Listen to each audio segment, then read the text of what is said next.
Good morning student. आज हम लोग विज्ञान विषय के बारे में अध्ययन करेंगे। हमारा चैप्टर नंबर 5 जिसका नाम है पदार्थ एवं उसके गुण। इस चैप्टर में हम अभी तक स्टडी कर चुके हैं कि हमारे जो श्रिंकिंग एंड फ्लोटिंग होते हैं वो क्या होते हैं और जो भी सारे मटेरियल्स में मैग्नेटिक प्रॉपर्टी होती है वो क्या होती है। आज हम पढ़ेंगे पारदर्शी, अपारदर्शी और पारभासी ये क्या होते हैं। आज हम इसके बारे में अध्ययन करेंगे। सबसे पहले आते हैं हमारे पारदर्शी पदार्थ।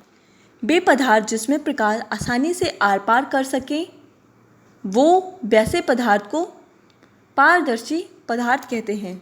ठीक है, पारदर्शी पदार्थ कौन से होते हैं? वो होते हैं जिनसे जो हमारा प्रकाश होता है वो आसानी से आर पार निकल सकता है, या वे पदार्थ जिनसे आर पार दिखाई दे उसे पारदर्शी कहते हैं।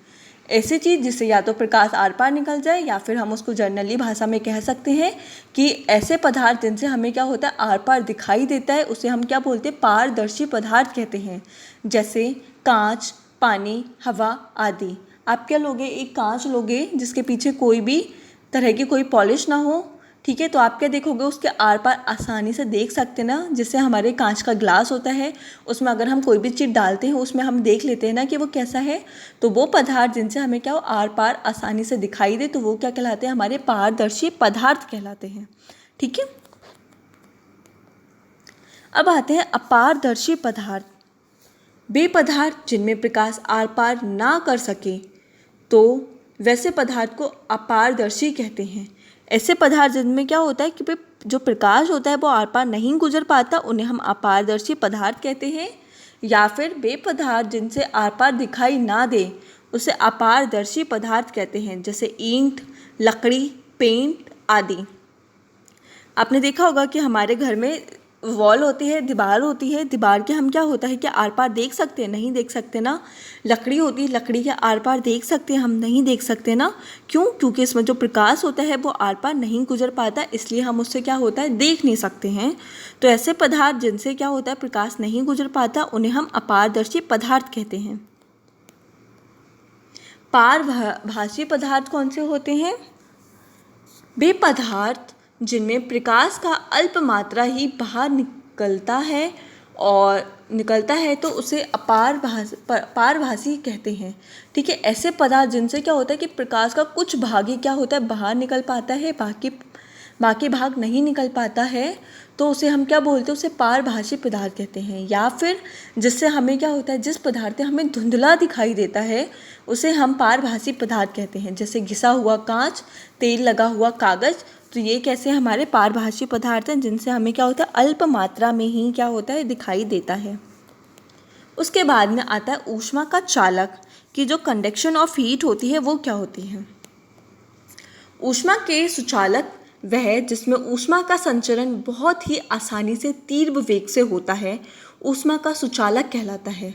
ऊष्मा चालक पदार्थों की ऊष्मा चालकता का मान भी बहुत अधिक होता है और इसमें मुक्त इलेक्ट्रॉन बहुलता से पाए जाते हैं। उदाहरण चांदी, कॉपर, सोना आदि।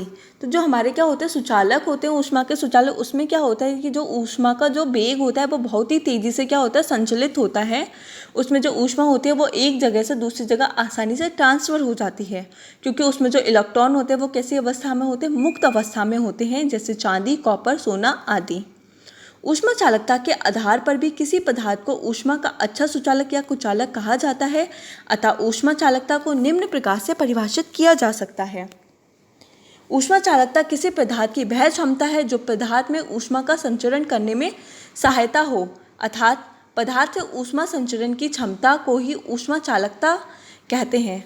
ठीक है, जो ऊष्मा चालकता होती है वो क्या होती है? जिसमें क्या होता है कि जो पदार्थ की जो ऊष्मा का संचरण होता है एक जगह से दूसरी जगह वो क्या हो बहुत ही आसानी से हो, तो उसे हम क्या बोलते हैं? ऊष्मा की चालकता कहते हैं।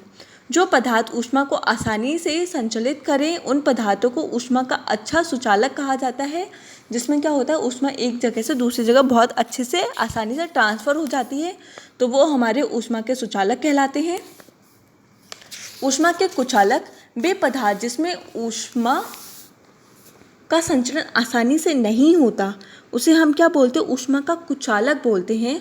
ऊष्मा का संचरण क्या होता है, बहुत ही धीमी गति से होता है। इन पदार्थों की ऊष्मा चालकता का मान बहुत कम होता है क्योंकि इन पदार्थों में मुक्त इलेक्ट्रॉन नहीं पाए जाते हैं। जिसमें मुक्त इलेक्ट्रॉन पाए जाएंगे वो ऊष्मा का सुचालक होगा और जिसमें मुक्त इलेक्ट्रॉन नहीं पाए जाएंगे वो ऊष्मा के कुचालक होंगे। उदाहरण के लिए कांच, लकड़ी आदि।